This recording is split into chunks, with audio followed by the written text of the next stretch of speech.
Պատերազմի մասով իմ պատասխանը եւի գիտեք, ընդհանուր ծանոթ լրագրողական համայնքին դա միշտ կարող է լինել։ Իսկ եթե փորձում ենք հավանականություն գնահատել, դժվար հարց է, ես մի փոքր, գիտեք, այսինքն պատերազմի համար պետք է ինչ-որ գոնե չնչին դիմադրություն, որ դու կարիք ունենաս այդ չնչին դիմադրությունը կոտրելու համար դիմել ամենածայրահեղ միջոցին։ Ես չեմ տենում Հայաստանի դեֆակտո իշխանությունների կողմից որևէ դիմադրության նշույլ անգամ։ Ընդհակառակը, այն ինչ մենք տեսնում ենք, ներքին լեգիտիմությունը մաշած, չեմ կարող ասեմ լրիվ, բայց բավականին մաշած եւ ամբողջությամբ ուղղակի արտաքին այդ սվիններին ապավինած մի հատ իշխանություն, որը զբաղված է թշնամու օրակարգի ուղիղ սպասարկմամբ ներսում։ Այսինքն էլ ինչ պատերազմ, այսինքն հարձակվել էս տեսակ ռեժիմի վրա, որ ինչ։ Հայաստանի վրա հարձակվել իրանք միշտ պատրաստ են, բայց որպես ինչ-որ բան ստանան, եթե այդ ինչ-որ բանը ստանում են առանց որևէ դիմադրության, ապա ծախսանելու իմաստը ես չեմ տեսնում։ Հիմա տեսեք, օրինակ նույն էս 300,000-ի թեման։ Իրանք զբաղված են ինչով, թեման անլրջացնելով։ Թեման անլրջացնելով ես Հայաստանի դեֆակտո իշխանություններին նկատի ունեմ։ Եվ թիրախավորելով մարդկանց, մեզպես մարդկանց, ովքեր ճշմարտությունն են ասում։ Գալիս են ֆեյքեր, մեյքեր, կոմենտներում գրում են բանա, բավոր չեկան, ուրեմն դու սուտ ես ասել եւ այլն, այսինքն մի կողմից անլրջացում, որը իդեպ հիշեցնեմ իրանք անում էին Արցախի հետ կապված։ Երբ որ ասվում էր, որ իրանք հողերը հանձնելու են կամ իրանք քաղաքականությունը բերելու է հողերի հանձնման, բան էին անում, կատակ էին դա տալիս, նույնիսկ բան էին, անեկդոտ էին արդեն վերածել, այսօր էլ երեգել չհանձնվեցին հողերը, ընդ մարդ կար ինչ-որ ամուսնանում էր, թե ինչ էր անում, թե պատվիրակություններ տարել, ասում էր բանա, այս օտարերկրյա պատվիրակությունը բերել ենք Շուշի, որ հանձնելուց առաջ մի հատ ցույց տանք։ Այո։ Դա արել է Ամուսնացողն է ամուսնացել է։ Հասանի Շուշիում էր անում։ Խնդրեմ։ Բայց սա կարա թվա թե անլուրջ է, բայց իրականում ամենալավ բանը, որ դու դիմացինի իրանց դեպքում մեր ասածը, հենց կատակի տաս։ Հիմա նույնը այս 300,000-ի թեման։ Մի կողմից իրանք դա փորձում են պիտակայել որպես միայն մի կուսակցության, ասենք ուժեղ Հայաստանի կառավարություն, չնայած ուժեղ Հայաստանը գոյություն էլ չուներ, երբ որ այդ թեմայի մասին մասնագետները մեկը ձեր խոնարհծառան խոսում էին, բայց դա պիտակավարելու լավ ձև է։ Երկրորդ հա փորձում են բան անել, տենց կատակի տալ, բա հա եկան, չեկան, հա ուրեմն դուք սուտ եք ասում։ Նույն արելն էլ եմ ասում, Արցախի դեպքում հիշում եմ նաև իմ օրինակով, որ 20 թվականի նոյեմբերի վերջն էր, դեկտեմբերն էր, գրեցի, որ վերջ Բերձորը հայաթափվեց, վերջի մարտը դուրս եկավ, ինչ-որ մոտ անհայտ ես իմում էի ինչ արել ուղարկել էին Բերձոր, որ դե փողոցները նկարի, ասի չէ, Ժողովուրդ ջան, հեսա ես կամ ես Բերձորում եմ։ Ուր է հիմա այդ տղեն, չգիտեմ, Աստված գիտի, էական էլ չի, ով էր չիմացա, ինչ էր չիմացա, բայց գիտենք, որ Բերձորը չկա։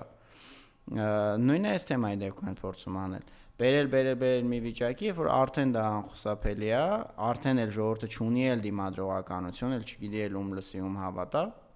ուղղակի կանգնացնել կատարված փաստի առաջ։ Հիմա պարզ օրինակ ձեզ բերեմ։ Հա, մեկ էլ մի որոշ լսարանի համար էլ բան,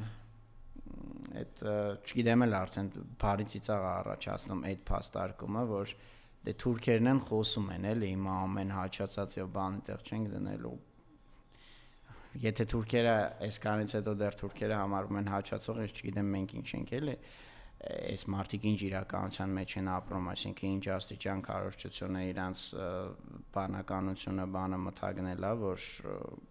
մի խոսքով լավ։ Դες բանի դեպ կարայիք ձեր կողմից ատելի նախկինների ժամանակ ասեիք։ Թուրքերի հանդեպ դες ինչ որ արգահատանքով խոսայիք էլի, բայց ինչների վրա, ինչ հույսով եք հիմա այտենց արտահայտվում իրանց մասին, Աստված գիտի։ Հիմա բարձ օրինակ բերեմ։ Ոնց կարա պետությունը օրինակ սրան արձագանքի։ Հա, որտեվ նաև մի հատ այտենց ինչ որ պսևդո ինտելեկտուալ զանգված կա, որը կարա ասի դե հարցերը պետք է քննարկվեն, իրավունքներ բաներ, թող քննարկվեն։ Հայլային սկզբունքի մասին է խոսք գնում, չէ՞, այս մարդու սիրած թեման է, որտեղ բառակապակցությունա գցել է մեդան, ոչ մի դե դա չի պահվում, հեսա։ Էսա դրան էլ եմ գալի, հələ մինչև դե տավուշ կա, մի րոպե։ Հայլայն սկզբում, խնդրեմ, 1921-ից 23 թվականներին Ադրբեջանը մի քանի բաներ է ընդունել, օրենսդրական ակտեր, կառավարության որոշումներ, այսօրվա բառով ասած, կենտգործկոմի մակարդակով, արգելելով Նախիջևանի ինքնավար հանրապետության տարածքում ժողովուրդների զանգվածային բնակեցումը։ Նախիջևանը հայությունը այդ ժամանակ մեծ մասամբ Թիֆլիսում էր, օրինակ մեր Արամ Խաչատրյանը, Նախիջևանցի է Արամ Խաչատրյանը, բայց Թիֆլիսում է մեծացել, որովհետև Ադրբեջանի ցեղասպան, Թուրքիայի Ադրբեջանի ցեղասպան քաղաքականության արդյունքում Նախիջևանից բռնագաղթեցվել էին Թիֆլիսում էին։ Մի մասն էլ Երևանում էր։ Հիմա հարց կար, որ լավ, բրծավ է սա պատերազմ, ժողովուրդների եղբայրությունն սովետական կարգերեն եւ այլն, դե այս մարդիկ թող Թիֆլիսից Երևանից վեր կենան, գնան Նախիջևանում վերաբնակվեն։ Ադրբեջանն էլ եմ ասում, ընդունեց որոշումներ։ Հաշվի առնելով, որ Նախիջևանի ինքնավար հանրապետության տարածքը առանց այն էլ հողազուրկ է,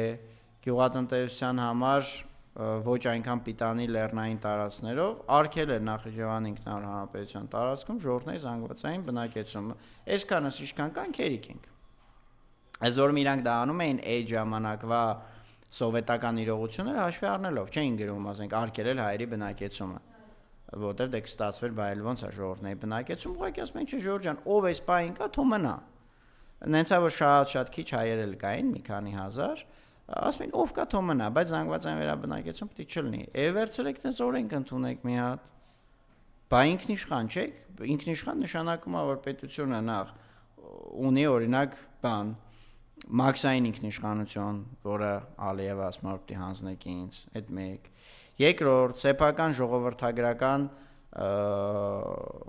եւ միգրացիոն քաղաքականությունը որոշելու իրավունք, դա էլ է ինքնիշխանության ձև։ Նույնիսկ Եվրոպական միությունում, որ գրեթե բոլոր երկրները բանեն Շենգենյան համաձայնագրի անդամ են, այսինքն համաձայնվել են, որ իրանք ունեն մեկ ընդհանուր ապրանքների ծառայությունների մարդկանց բան միգրացիոն տարածք, բայց նույնիսկ այդտեղ, երբ որ նայում ես ազգային օրենքների մակարդակում, ինչ որ տարբերություններ կան, այսինքն այդ մեծ համակարգի մեջ, որտեղ որ համակարգը թույլ է տալիս ինչ որ սեփական ինքնիշխան մոտեցում ունենալ, այդ բոլոր ազգային պետությունները ունեն։ Բա դու ոչ մի բանի անդամ չես, որը կկաշկանդեր քո միգրացիոն եւ ժողովրդագրական քաղաքականությունը, օրենք ընդունի, հաշվի առնելով, որ տեղից էլ հայաբնակ տարածքները փոքրանում են, քչացել են հայկան լեռնաշխարհում, ում եմ ասում սրանք որ հայկան լեռնաշխարհն որ արգելել, բա զանգվածային բնակեցումը կամ այլ բաների զանգվածային, ինչ որ մի ձև, բա ինքնիշխան չես։ Եթե ինքնիշխան չես, եթե սաղ որոշվում է կոնվենցիայով, սաղ օտար կոնվենցիաներով, սաղ որոշվում է Ադրբեջանով, դե ֆիքսենք ուրեմն որ ինքնիշխան չես, դու ուղղակի խոսում ես ինքնիշխանությունից, երբ որ քեզ պետք է բան անել, Թուրքիայի ազդեցության տակ մտնել այդ ինքնիշխանությունը։ Նայես որ այդտեղ կա անելու բան, այսինքն այդպես չի, որ դե հիմա մարդիկ են կարող է տենց քայլելով գա, ասի ուզում եմ այս տանը ապրեմ։ Նախ իրանք չեն էլ ասում քայլելով գալիս ենք, դե տուն առնենք, իրանք ասում են, որ մենք խմբով գալիս ենք ու ասենք, որ տունն է մերը։ Բա օրենքի մակարդակով պաշտպանի պետության անվտանգությունը, բա էլ ինչի համար է իշխանություն։ Եթե զուտ այն ինչ որ Ալիևն ասում է, որ դա արվի, նա թող Ալիևը անի։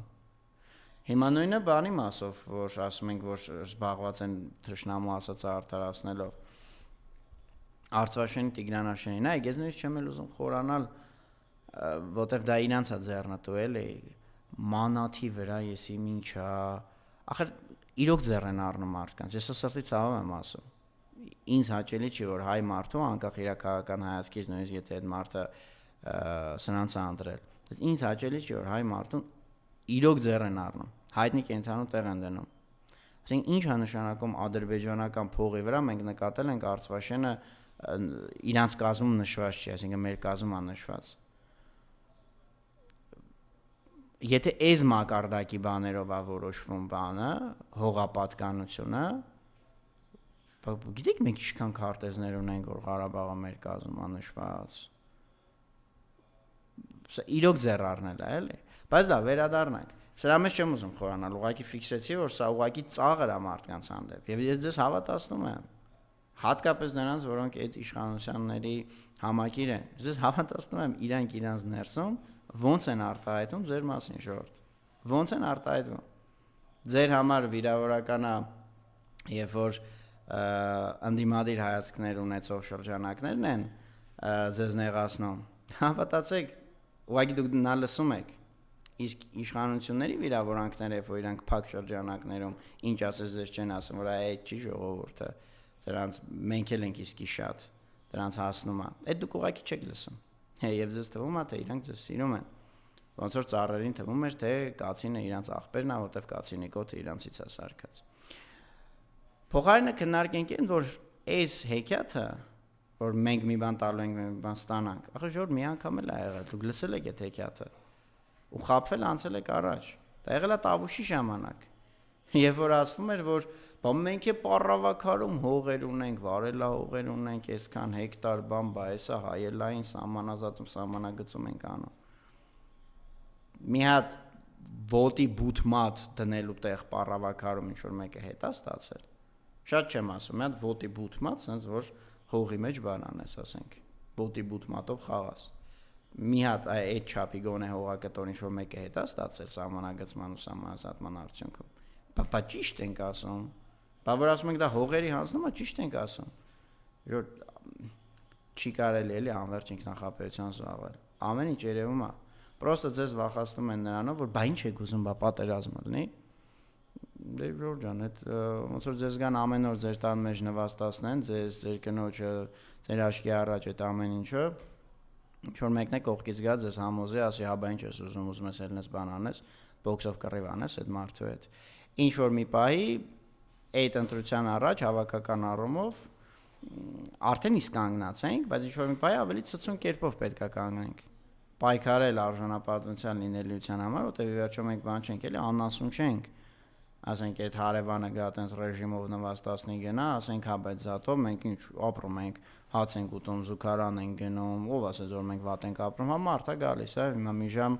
ծեծում, մեծում, հայհոյում, ես իմ ինչեր անում, բնական կարիքները հոգում ա մեր վրա, թողնում գնում, ինչ անենք։ Հետո էլի շարունակում ենք ապրել, շնչում ենք, արտաշնչում ենք։ Սա ապրել չի։ Սա անասնական վիճակ է։ Ու երբ որ ձեզ անընդհատ պատերազմում են վախացնում, ուզում են այդ անասնական վիճակի մեջ դնել, որովհետև